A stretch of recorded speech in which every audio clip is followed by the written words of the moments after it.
Okay, you're doing great with this so far. We've already defined our problem statement and then researched options to figure out what tools we have available and which are best for the job. Now it's time to plan our approach. So we know that our input will be a list of events and we'll sort them by time. Each event in that list will include a machine name, a username, and tell us whether the event is a login or a logout. We want our script to keep track of users as they log in and out of machines. So how can we do this? Let's think about what we'll do for each event and see if we can figure out the best strategy. When we process an event, we'll see that someone interacted with a machine.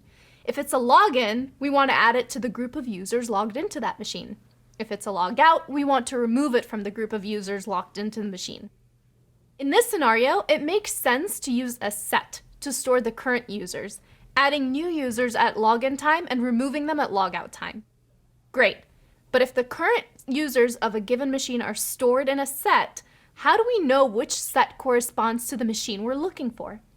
The easiest way to know this is to store this information in a dictionary.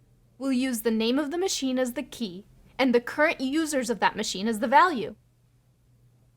So for each event we process, we'll first check in the dictionary to see if the machine is already there. We need to check this because it could be the first time we're processing an event for that machine. If it's not there, we'll create a new entry. If it is, we'll update the existing entry with the action corresponding to the event, which means we either add the user if the event is a login or remove the user if it's a logout. Once we're done processing the events, we'll want to print a report of the information we generated. This is a completely separate task, so it should be a separate function. This function will receive the dictionary we generated and print the report.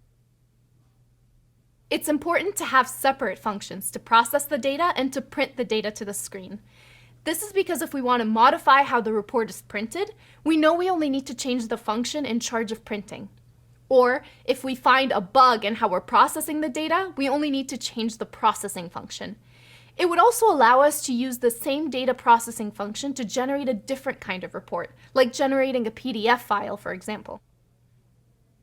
Yay! We know what we need to do, how we need to do it, and how we'll structure our code. Now we can get into the meaty stuff, actually writing the code.